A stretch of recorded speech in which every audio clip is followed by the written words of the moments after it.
यार आप लोग दुकान खोलना चाहते हो और आपको समझ में नहीं आ रहा है बिजनेस कैसे करूं, कैसे दुकान खोलूं, शुरुआती लेवल क्या है। क्योंकि वीडियो में तो आपको, यूट्यूब के वीडियो में तो आपको बहुत लोग बता देंगे ऐसे चालू कर लो, वैसे चालू कर लो, ये प्रोप्राइटरशिप कर लो, पार्टनरशिप कर लो, लेकिन आपके जो है ना पल्ले ही नहीं पड़ते यार कैसे करना है। देखो, घबराओ मत, क्योंकि मैं आपको बताऊंगा सीधा सिंपल वे में कैसे बिजनेस करना होता है स्टार्ट में। बिजनेस करने का मतलब कि कैसे आपको दुकान खोलना है स्टार्टिंग में। देखो, कोई भी बिजनेस करने से पहले ना आप हमेशा ध्यान में रखना लोकेशन, प्रोडक्ट और कैपिटल। क्योंकि इन तीनों चीज के बिना ना तुम्हारा बिजनेस बिल्कुल ही अधूरा है। देखो, सिंपल वे में आपको बताऊं, कोई भी बिजनेस चालू करने से पहले आप हमेशा उसका लोकेशन देखो। क्योंकि लोकेशन जहां अच्छा रहेगा ना, उसी हिसाब से आपका बिजनेस ग्रो करेगा, उसी हिसाब से आपका बिजनेस चलेगा। तो देखो, आप कई लोग बिजनेस शुरू करते हैं और आप पहले साल में ही बंद कर देते हैं। क्यों? क्योंकि उनकी जो है ना लोकेशन ही गलत होती है। वो लोग सोचते हैं कि गली में अपना खोल लूं, चाहे कॉलोनी में खोल लूं, तो मेरे कॉलोनी वाले आएंगे, मेरे पड़ोसी आएंगे, वही वही खरीदेंगे। तो देखो, ऐसा होता है कि देखो, जो पड़ोसी होते हैं या फिर आपके कॉलोनी वाले होते हैं, ये सिर्फ महीने में एक या दो बार आएंगे, लेकिन आपको धंधा तो एक हमेशा करना है ना, पूरा 30 दिन करना है ना। तो इसके लिए ना आप लोकेशन जो है कॉलोनी या पड़ोसी के घर के सामने मत खोलो, आप सीधा मार्केट में खोलो, चाहे तो ऑन रोड खोलो। कहाँ पे? मतलब कि जहाँ पे आप दिखो, जहाँ लोग आ रहे हैं जा रहे हैं, वहां आप दिख दिख सके। मतलब जब लोग कहीं अपना ऑफिस जा रहे हैं या फिर कहीं घूमने जा रहे हैं, तो सामने आपको दुकान दिखना चाहिए, उस एरिया में आपको दुकान होना चाहिए। वरना भाई मान लो अगर आप गली में खोलोगे, गली में कौन आएगा, कौन बाहरी लोग आएगा? क्योंकि जो बिजनेस जो होता है ना, बाहरी लोगों से चलता है, जान पहचान के लोगों से नहीं चलता है। और दूसरा आता है प्रोडक्ट। अब ये नहीं हो कि भाई तुम कुछ भी प्रोडक्ट लेके बेच दो, ऐसा नहीं होता। देखो, पहले तुम प्रोडक्ट ये देखो तुम बेच क्या सकते हो। बिना तुम प्रोडक्ट समझे या बिना कुछ उसका नॉलेज जाने कैसे बिकता है, कपड़ा क्या है। मतलब देखो, मैं कपड़ा इसलिए बोल रहा हूँ कि मैं कपड़ों की लाइन में हूँ, मैं बिजनेस लाइन में हूँ, कपड़ों की में, टेक्सटाइल इंडस्ट्री में हूँ। तो इसलिए मैं हमेशा कपड़ा बोलता हूँ। कोई भी प्रोडक्ट होता है ना, देखो, कोई आप पहले उस चीज प्रोडक्ट आप बेच रहे हो तो वो नॉलेज लो कि मुझे ये प्रोडक्ट बेचना है। और बेचना कहाँ पे है ये भी देख लो। क्योंकि मान लो अगर आप हाई क्लास एरिया में, अगर आप लो क्लास के हिसाब से अगर आप प्रोडक्ट बेचोगे तो बिकेगा नहीं, बिकेगा यार। क्योंकि हाई क्लास की चॉइस अलग होती है। और आप मिडिल क्लास में हाई रेंज या हाई क्वालिटी वाला कपड़ा बेचोगे बिल्कुल हाई रेंज में, तो नहीं बिकेगा। तो प्रोडक्ट भी उस एरिया के हिसाब से चूज करो कि आपका मार्केट, उस मार्केट में चल क्या सकता है। और आता है लास्ट कैपिटल। और कैपिटल में आपको देखना क्या है। देखो, अगर अगर आप लोग के पास 20-25 हजार रुपए है, तो आप लोग सोच रहे हो मैं 20-25 हजार से दुकान खोल लूं, तो भाई ऐसा नहीं होता। देखो, 20-25 हजार में आप दुकान कभी नहीं खोल सकते। क्यों? क्योंकि अगर आप लोग दुकान लेने जाओगे तो यार उस दुकान का 1 महीने एडवांस तो आप दोगे ना, 1 महीने का एडवांस आपको देना पड़ेगा। और नॉर्मल आजकल हम कहीं भी दुकान लेने जाते हैं तो आपको 10-15 हजार मान के चलो, कम से कम 6 हजार रुपये ना किराया, 6 हजार किराया मान लेते हैं। या 25 हजार में से 6 हजार आप किराया निकाल देंगे एडवांस में, तो बचा कितना? 19 हजार बचा ना। फिर 19 हजार में आप माल लोगे कि आप लोग इंटीरियर कराओगे, तो आप अगर आप लोग सोच रहे हो 20-25 हजार में मैं दुकान खोलूं, तो भाई 20-25 हजार में दुकान नहीं खोल सकता। हाँ, लेकिन ये हो सकता है बिजनेस तुम कर सकते हो, स्टॉल कहीं लगा सकते हो, 15-20 हजार का आप लोग माल लेके कहीं बाजार लगा सकते हो, या फिर आप लोग मतलब गली गली घूम सकते हो बेचने के लिए, एक फेरी टाइप का होता है। लेकिन अगर आप सोच रहे हो दुकान खोलने, तो दुकान नहीं खोल सकता। क्योंकि दुकान खोलने के लिए ना हमेशा आप ध्यान रखना, हमेशा 1 या 2 लाख रुपए होना चाहिए, कम से कम की बात बता रहा हूँ।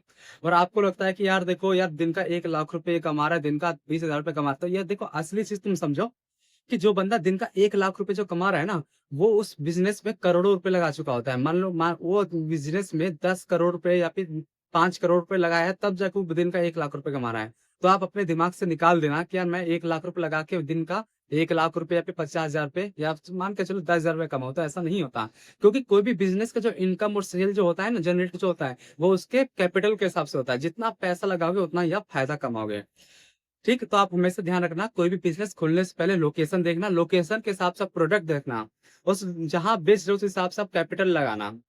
अब मान लो बाजार वाला एरिया है, मतलब साप्ताहिक बाजार होता है, अगर वहां तुम 1 लाख रुपए लगाओगे तो भाई वो नहीं चलेगा यार। क्योंकि बाजार है तो बाजार में आप 1 लाख रुपए तुम मत लगाओ, कम से कम 20-25 हजार रुपए लगाओ। 1 लाख रुपए लगाने का मतलब 1 लाख रुपए तो मैं दुकान ना खोल लूँ, कोई अच्छा बिजनेस ना कर लूँ। तो ये ध्यान रखना हमेशा। क्योंकि कोई भी अगर आप लोग दुकान खोल रहे हो तो 20-25 हजार में नहीं होगा, 1 से 1.5 लाख रुपए आपके हाथ में होगा, तब जाके बिजनेस खोलना। ठीक। और अब इसके बाद है, कोई भी बिजनेस जब करना आप लोग, तो उसके बाद ना आपको अपना जीएसटी नंबर बनवाना। जीएसटी नंबर बनवाने में आपका ज्यादा सिंपल जो है प्रोप्राइटरशिप करवाना। जब आप नया दुकान या पहली बार दुकान जब आप खोल रहे हो, मैं आपको नहीं बोलूंगा ही प्राइवेट लिमिटेड कर लो, पार्टनरशिप कर लो या प्रोप्राइटरशिप कर लो। देखो, सिंपल सी बात है, अगर आप लोग नया दुकान खोल रहे हो ना, तो सिंपल सी बात है, तुम प्रोप्राइटरशिप खोलो, जिसमें आपका सिर्फ लगेगा आधार कार्ड लगेगा, पैन कार्ड लगेगा और सिर्फ बिजली का बिल लगेगा। सिंपल सी बात। कोई आपको प्राइवेट लिमिटेड या पार्टनरशिप में नहीं जाना है, क्योंकि आप स्टार्टिंग दुकान खोल रहे हो, ठीक? और जो है ना, जीएसटी नंबर बनवाने में सिर्फ मात्र आपको 2 से 2,500 खर्चा आता है, या फिर उससे कम का ही आता है। और लोगों को लगता है कि यार देखो, जीएसटी नंबर बनवा लूंगा तो उसमें क्या होगा, टैक्स देना पड़ेगा, ये देना पड़ेगा। देखो, अगर जिस दिन आपने जीएसटी नंबर बनवा लिया ना, उसके बाद से आपका आईटीआर फाइल होगा, जिससे क्या होगा, सरकार के नजरों में आपका जो है ना, कि इनकम टैक्स आप रिटर्न कर रहे हो, एक नज़रों में आ जाओगे, भाई देखो इनकम टैक्स रिटर्न ये आईटीआर फाइल करता है, ये बिल्कुल अच्छा बंदा है, ये मतलब ये नॉन बंदा, सिंपल, मतलब कोई धोखेधड़ी वाला इंसान नहीं है। और जब आप जीएसटी नंबर खुलवाने के बाद आप जो भी सेल और परचेज करोगे, जीएसटी नंबर पे करना, उससे क्या होगा कि आपका जो है ना टर्न, और साथ साथ आप अकाउंट भी खुलवाना, उससे क्या होगा, जो आपका सेल जो परचेज होगा अकाउंट के थ्रू होगा, और जिससे क्या होगा ना, तुम्हारा अकाउंट का टर्नओवर बढ़ेगा, अकाउंट में वो पैसा आता जाता रहेगा ना, तो उससे क्या होगा भाई, बैंक जो होता है आपको लोन देने के लिए तैयार हो जाता है, क्योंकि जीएसटी नंबर जिसके पास होगा, बैंक उसी को आपको लोन देने के लिए तैयार होगा। जिस दिन जीएसटी नंबर आपको बन गया, तो उसी दिन ना, उसके अगले दिन एमएसएमई बन जाता है। एमएसएमई का एक सर्टिफिकेट होता है, ठीक? वो भी एक सर्टिफिकेट होता है सरकार की तरफ से, जिससे क्या होता है, लोन मिलने में और आसानी हो जाता है। तो अब देखो, लोग कहते हैं ना कि यार देखो, जीएसटी नंबर मत बनाओ, ये टैक्स देना पड़ेगा, तो ऐसा नहीं है भाई। देखो, जीएसटी नंबर बहुत अच्छा रहता है, बहुत फायदेमंद होता है फ्यूचर बिजनेस के लिए।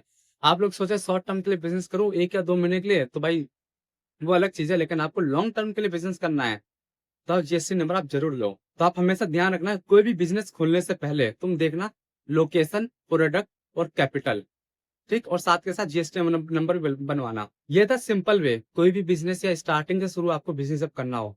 क्योंकि आपको ये ना, कोई सिंपल वे में आपको नहीं बताएगा, जो भी आपको बता रहे हैं आपको यूट्यूब पे, बिल्कुल घुमा-फिरा के ये कर लो, वो कर लो, बड़े-बड़े लोगों का आपको वीडियो दिखाएँगे, बड़े-बड़े ब्रांड दिखाएँ, भाई वो 10 साल, 20 साल पुरानी कंपनी है, आप तो नया कर रहे हो ना। आपको इस साल के हिसाब से देखना है ना, उस वक़्त कॉम्पिटिशन नहीं था, इस वक़्त कॉम्पिटिशन है।